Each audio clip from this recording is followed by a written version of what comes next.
Yesu ashimwe cyane. Imana ishimwe. Nanezerewe ubwo bambwiraga ko nzaganira kuri iki cyumweru.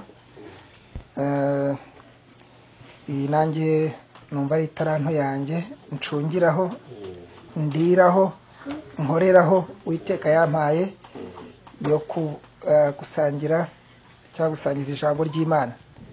Nkuko namwe bamwe muri mwebwe njya mbona mufite itaranto yo kuririmba y'amajwi meza, ngiye Uwiteka ntaryo yampaye, numva ko n'uburi vuga ari saraye.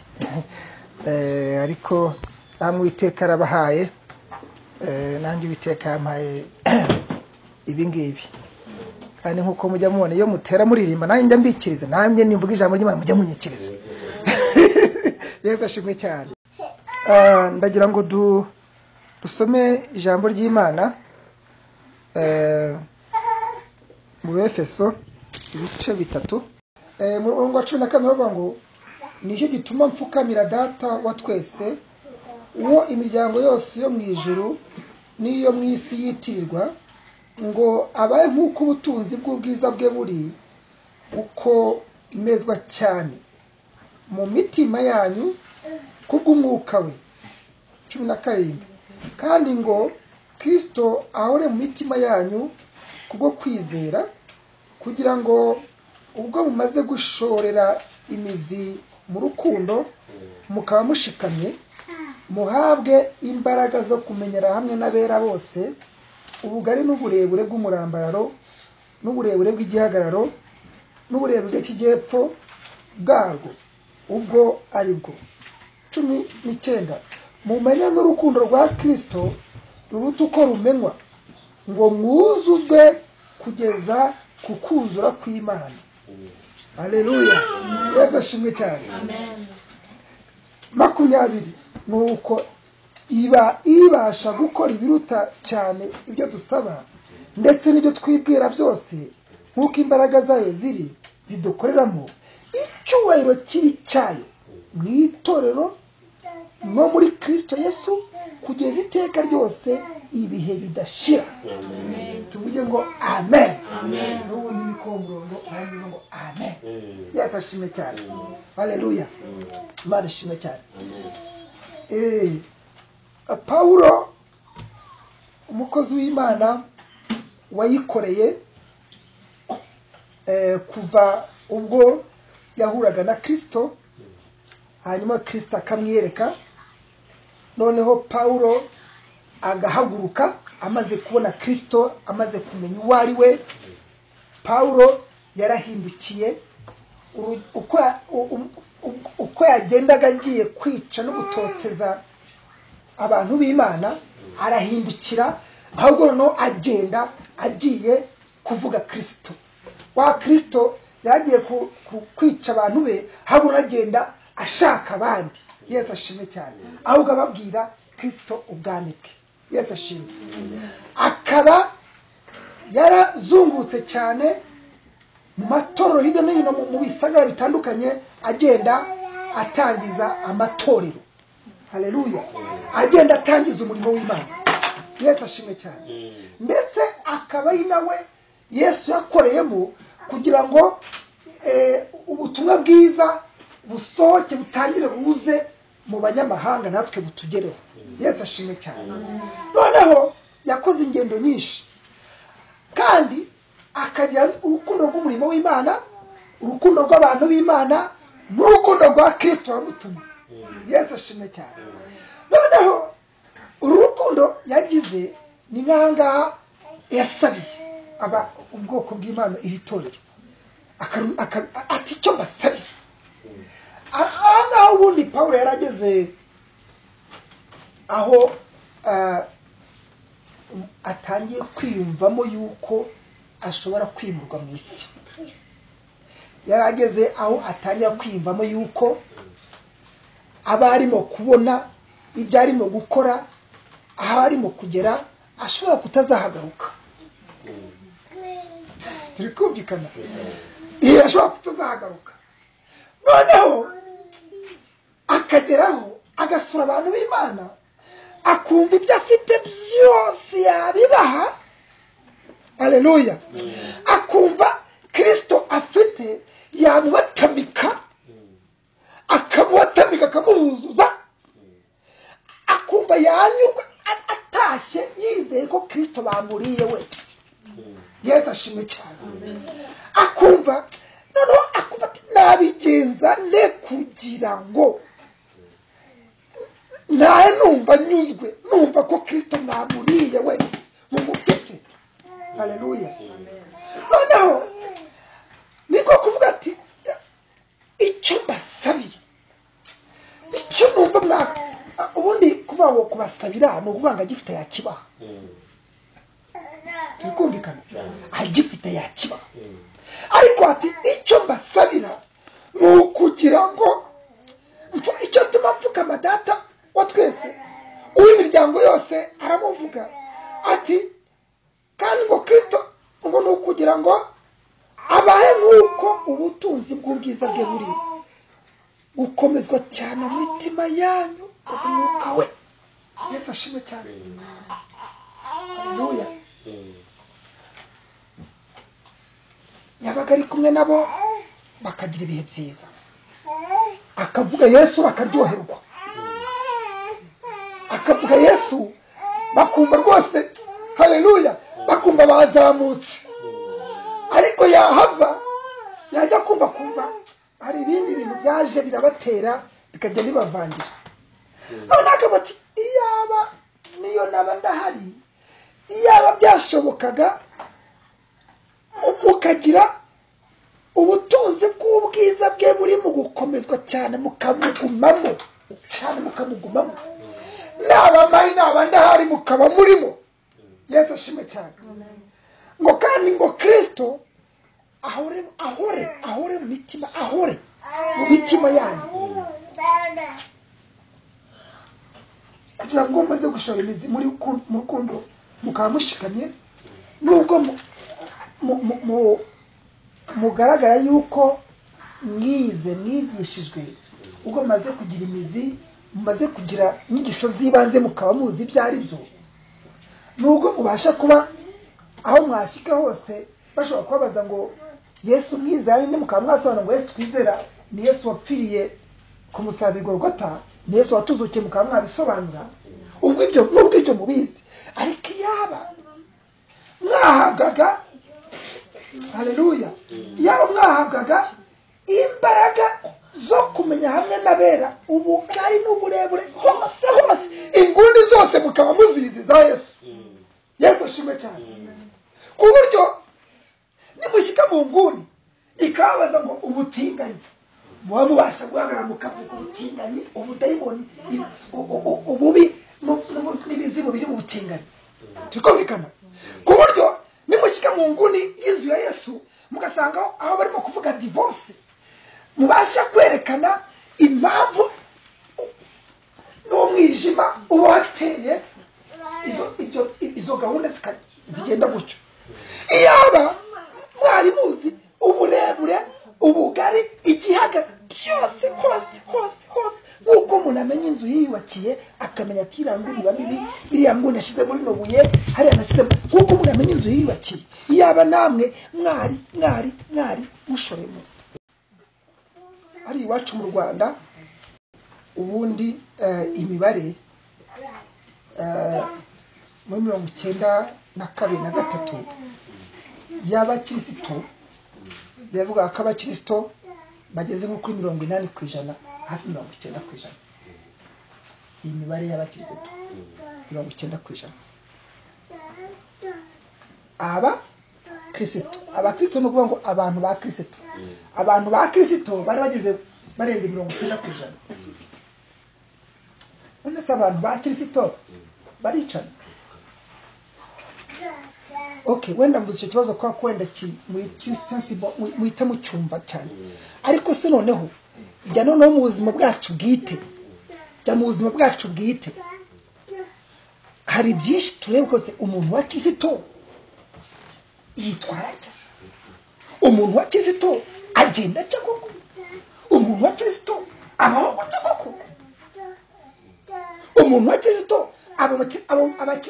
abakristo igihe turimo guhimbaza, igihe turimo gusenga, igihe turimo kuvuga iby'Imana, igihe turi mu rusengero dimanche ku cyumweru, hanyuma no kuwa mbere akabundi. Ngiki kintu Paul cyangwa ati yaba byashobokaga we ngo muhabwe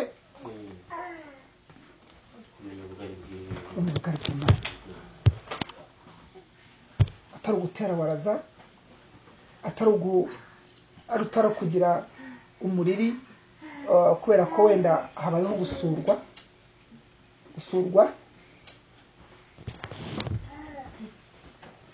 Yesu dufashe cyane. Ari gihe kera sinzi n'ubungu bano babikiba, ntabwo mberuka wenda ntabyo, ariko mu itorero ari gihe twajyaga tujya bucya kakanu karifani cyane yo nkibutse nda agiye twajya bucya akaba umuntu ufashwa turi mu iteraniro agafashwa, yafashwa umwuka w'Imana nyine akamusura, akamusura akafashwa, ndetse akaba yanavuza ni nyine akagira ibihe byiza ko nyine umwuka w'Imana akamusura, tukumvikana, akaba yanavuga n'indimi cyangwa se nyine agafashwa, ariko nyine yafashijwe koko, sibyo? None wajya kubona ikintu nshaka kuvugaho ni ukuntu umuntu ashobora kuba yafashwa kuri yafashwa wajya kubona n'umuriro wana none koko mu by'ukuri wawe ni kafite icyo atekereje, kafite icyo ahuriye umwuka w'Imana bahurijeho ukuntu agahita yumva bicometse, kuko n'uyu niko bigenda n'uyu none ukagikora intebe yose none wabikora. Ariko mu by'ukuri byanze bikunze hari sirikwije y'umwuka wera, hari ibyihuye nabyo, ariko ntabwo wambwira ngo biza bicomeka na no bivuge ngo iyaba koko twese bose abefeso n'aba kino cyumba n'abandi bose, iyaba koko twashoreraga imizi, haleluya, ntiduhungabanywe n'imiyaga y'uburyo bwose, hama twashoreramo imizi, kuko iyo ushoreramo imizi tumeze nka cya giti gituye hafi y'umugezi, imiyaga ije kirakomeza kuguma. Amen, haleluya, Yesu ashimwe cyane. Abisiraheli iyo ukurikiye ukuntu bavuye mu Egiputa bajya bataha, uburyo Imana yagiye ibiyereka, uburyo Imana yagiye ibakorera imirimo, ari igihe wanafata na kimwe cyangwa bibiri ukavuga uti ibi birahagije, wita wemera Imana ikakuyobora muri byose. Kumvikana, tuvuge bakiri nk'umwe nk'Egiputa bakajya kubona akantu umukozi w'Imana Mose ashyize inkoni mu mazi, amazi yose y'Egiputa abaye amaraso, ariko bajya kubona akabona ayabo i Gosheni, bakabona ayo banywa bo ari mazima. Icyo kintu ngo kibereka yuko ubwoko bwihariye koko. Hari igihe uvuga utari koko icyo ni cyari gihagije guhita bemezwa, bakavuga ati tuzakugwa inyuma mwana. Tukumvikana, sindondoye n'ibindi, ariko reka bene data bagere ku nyanja.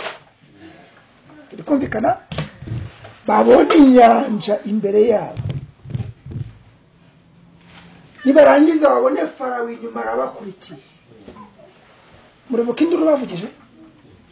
Tukumvikana, ariko mwe kubaseka twapfuye mwana, ahantu Mose watuzanye gupfira, ariko reka twe kubaseka. Tukumvikana, ariko Imana irangije irongera biyereka, batambuka mu nyanja yigabanyije mu kabiri. Haleluya. Ubyukuri ntabwo biriya ari ibintu ukuruye neza nawe ubwawe mu mwuka, ari ibintu uyu munsi washidikanyaho, kuko ni kenshi cyane Imana yagiye itabura inyanja imbere yawe ugatambuka. Haleluya. Wenda ntabwo watambutse muri ya nyanja itukura, ariko hari byinshi cyane by'imisozi byinshi wagiye ucamo, Imana ikagutambutsamo ku buryo ushobora kubireba ukabona bimeze nk'ukuntu Imana yaciye inzira aho itagaragaraga, ugatambuka. Ndabeshya? Mubifite? Ni kimwe n'ibintu bitatu gusa. Ni byinshi. Bageze mu butayu batangiye gutaka, batangiye gutaka nyine batangiye kubaza ngo tuzajya noneho bageze mu butayu. iyo sonye mu kuva 16:16 16 guhera ku 16 aho Imana yabaremeye ikitwa manu. Haleluya. Ibaremera manu. Hama kandi irangije irababwira amabwiriza y'iyo manu mugiye kurya. Haleluya. Mugiye kurya ngiye kubategura utuntu duturubutse tuzamanuka haba mukarya. Haleluya. Mu gitondo muzatubona. Haleluya. Mu gitondo muzatubona. Nimurangiza kandi batarajya kubireba ukuntu bizagenda, muzagende buri wese atoragure uko urugo rwe rungana. Ukomikana? Ntihazagira uzatoragura iby'iminsi uzatoragura iby'uwo munsi muza kurya. Utoragure breakfast, lunch na dinner y'uwo munsi. Haleluya. Muza ngo ndashifata na breakfast yejo irayibateguza. Hanyuma baragenda baratoragura. Ni manu, ni ibintu bishe ntabwo wabyiteguye, ariko biraje. Urumva? Harimo umugati wa mu gatondo, harimo lunch ya saa sita, harimo na dinner biraje. Mu butayu ahantu utaruzi utarufite icyizere biraje. Haba no bije ibabwiriza amabwiriza. Bene data baragenda baratoragura umunezero wose za haleluya ari zose. Haleluya, baranezerwa. Haleluya. Ariko bamwe muri bo bagira ubwenge. Ati ejo bitaje nabigenza gute? Kandi umuntu Imana yanyuzemo ngabi yababwiye ati gahunda ni ngiyi. Ariko abandi ati ese nabyize. Batoragura ibirenze by'iminsi ngahe. Hama ukuntu byagenze yusomye uko amabwiriza yuko bazabigenza usoma kuva 16:16 abanga ibi nibyo Uwiteka yategetse ati umuntu wese ateranye ibihwanye n'imirire ye mujyane ingero za Homero zingana n'umubare w'abantu banyu umuntu wese abijyanira bo mu ihema rye. Urumva? Hama noneho 21 kuva 16:21 bakavuga ngo bajya babiteranya uko bukeye umuntu wese ateranya ibihwanye n'imirire ye. Izuba ryava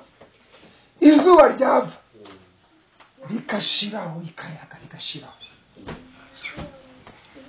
bikaza mu gitondo bigatonda nk'ikime. Izuba ryava bikashiraho. Harimo watwaye dabo ngo hategenje nejo hamajya kono kaya yakoye mu gisanga byaboze ibyo yategenje byejo ahubwo agasaba kujya gutoragura iby'uwo munsi. Yo babisonesha bya Dawidi mu ijuru bivuga ngo uduhe none ifunguro dutunga none. Haleluya.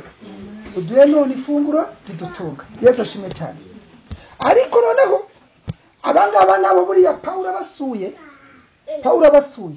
yavuga ati cyamba mukamenya ubugari mukamenya uburebure mukasobanukirwa n'ikivuze nibivuze ngo mutore iby'umunsi tora iby'umunsi.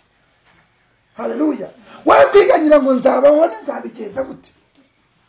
Wewe ngo ejo nzabigenza ejo nzambara iki? Ejo bizagenda gute? Yesu dufashe cyane. Iyi Imana yacu twakurikiye irakuryohera cyane uko ugenda uyegera uyijyamo. Kuko uko ugenda uyegera uyibamo uyegera mu byayo wegera mu byayo ni nako igenda igusohorera ikwereka igusukaho perfume umuhumuro wayo. Haleluya. Niko igenda igusukaho perfume umuhumuro wayo maze noneho haleluya ku buryo niyo urimo gutambuka ya perfume y'Imana igutamaho ikakumvikanaho. Yesu ashimwe cyane kubera yuko uba mu byayo uhora uri connected mu byayo kubera yuko ugenda unasobanukirwa n'ururimi rwayo yavuga ngo manu utoragure manu y'uyu munsi ukabasha kumenya neza ikivuze. Yani icyo Paul avuga iki cyaba mugasobanukirwa neza. Haleluya. Amen. Atarugora nza buri gihe mfite headaches kubera ko mvuga ibimanza nkunda nkabisubiramo icyama mugasobanukirwa. Yesu ashimwe cyane. Ubundi pastor tugira ikibazo cyo kumenyera Imana. Tukagira nka sogokuru data wacu tugiye cyo kwimenyera. Hanyuma ubu noneho tukanajya n'ikibazo cyo kwimenya tukaba ngo ari n'ikibazo kindi gikomeye kibaho cyo kumenyera imbabazi zayo. Cyo kumenyera imbabazi zayo. Kagote okay. Tira wizabitunganya n'ubundi za ni byiza nizo. Ariko noneho kumvira kare ukagendera mu ijambo neza uko igenda iri kubisesengura neza umwuka w'Imana bigufashamo bigufasha kugera kuri byinshi cyane. Haleluya. Yesu ashimwe cyane.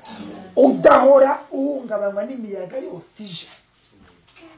Uyu munsi ushobora guhungabanywa no kuvuga ngo ndamenya aho njya gufatira SSM.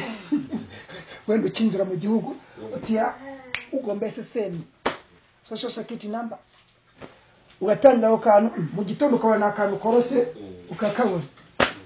Hanyuma gaca utariko utiye muri New England burese kubera uko system yayo imeze uragomba gushaka driving license yawe ukongera ukumva n'indi stress ije.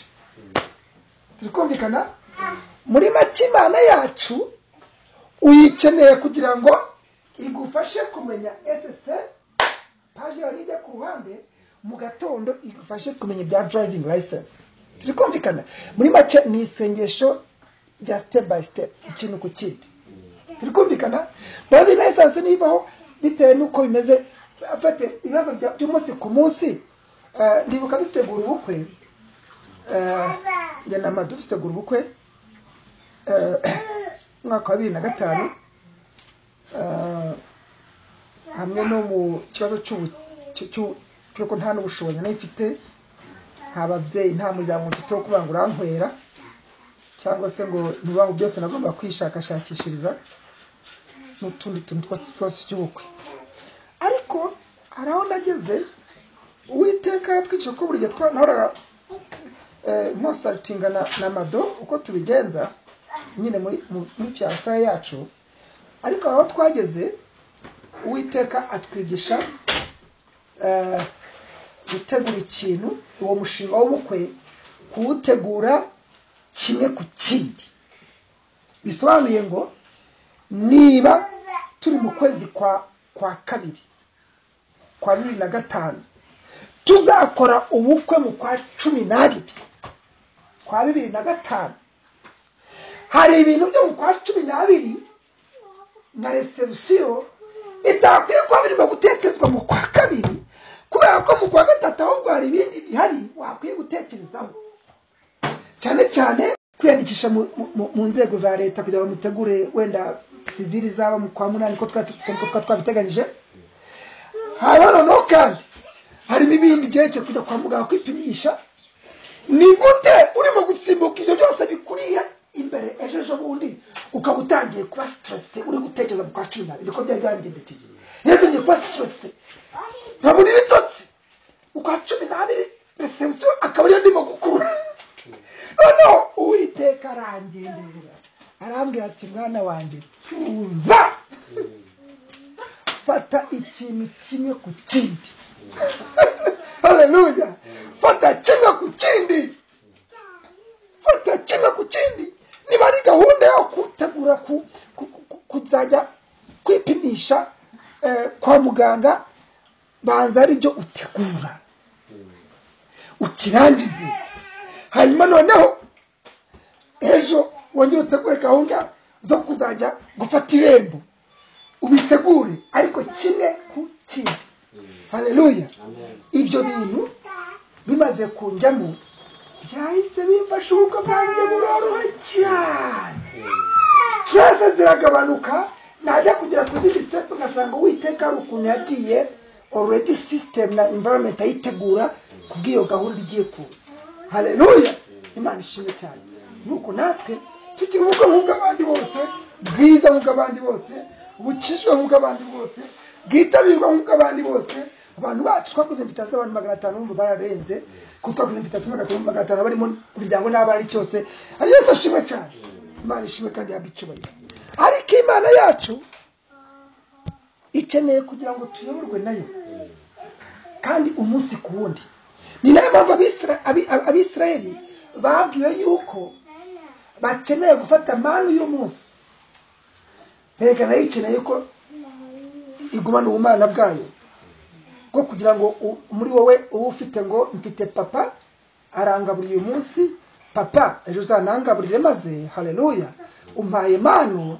Hari umunsi ni ku cyumweru, ariko ejo no kuwa mbere nabwo papa waba ugiye kuryama ukamenya ngo papa ndagushimiye ko wampaye manu wangaburiye. Haleluya, kandi papa wanjye nizeye ko nejo uzangaburira. Ibyo binabikeneye. Haleluya, irabikeneye. n'Imana yicaye ku bumana ku ntebe y'ubwami, ni Yesu wacu arabikeneye. Haleluya, hanyuma noneho undi muntu yashetse kubabwira rero ni uwitwa Dawidi, nawe wamenye ibanga ryo kubaza Imana imbere y'ikindi cyose. Dawidi mu by'ukuri, Dawidi yari yaramenye ko ahiriwe afite umugisha ku Mana. Ibyo yari yamaze kubimenya, ibyo banga yamaze kubikandagira. Yesu ashimwe cyane. Nuko nanjye narikandagiye rwose, nahiriwe nanjye. Yesu ashimwe cyane. Ariko Dawidi yari hatari, yari yamaze kubimenya. Noneho nubwo yarazi ko ahiriwe imbere y'Imana, ariko yarazi neza yuko icyo yakora cyose agomba kubanza kubaza papa. Yesu ashimwe cyane. Nubwo yakubise Umufilisitiya imbere igihugu cyose cyamunaniwe, nubwo yamukubise, ariko yarazi neza ko nubwo byabaye gutyo, yarazi neza ko nibucya akongera akabona ikindi kigirwamana cyangwa se ikindi kigoriyati, azabanza kongera akabaza Imana. Yesu ashimwe cyane. Niyo mpamvu iyo usomye muri Samweli wa mbere ibice 23 umurongo wa 2, haravuga ngo Dawidi niko kugisha Uwiteka inama ati, mbese njye gutera Abafilisitiya. Tukumvikana? Kandi Abafilisitiya abaje Imana kujya kubatera, ubundi mu by'ukuri seveye irimo ko yishe Goliyati. Seveye irakomeye, seveye iraremereye, ariko nubwo seveye iremereye, ntabwo Yamana ari Yamana amenyera, ntabwo Yamana ye ari sekuru, ntabwo Yamana yari mubyara we, ahubwo Yamana ni Imana. Na Dawidi akaba Dawidi. Iyo mpamvu rero Dawidi yavuze ngo mbese njya gutera Mana, njya gutera. Uwiteka asubiza Dawidi ati, genda utera Abafilisitiya ukize Abikeira. Genda. Hanyuma noneho turikumvikana, ariko wongera kuba none igitero cyenda kumera ikindi gihe. Mu ngoma za mbere ibice 14 ku murongo wa 14, ngo Dawidi yongera kugisha Imana inama. Imana yamubwira this time none ubu ngubu, Imana yamubwira iti, we gutabara ubakurikiye, ahubwo ubacerubete ubarasukiraho ahateganye n'ishyamba ry'imitugungo. Ngiyi nicyo dukeneye ku Mana yacu, ngiyi Imana dukeneye. Haleluya, ngiyi Imana dukeneye. Nguko uko dukeneye kugenda n'Imana yacu, nuko washa kuyibaza ikaduha details, irazitanga, ntabwo gupfa kwirukanga.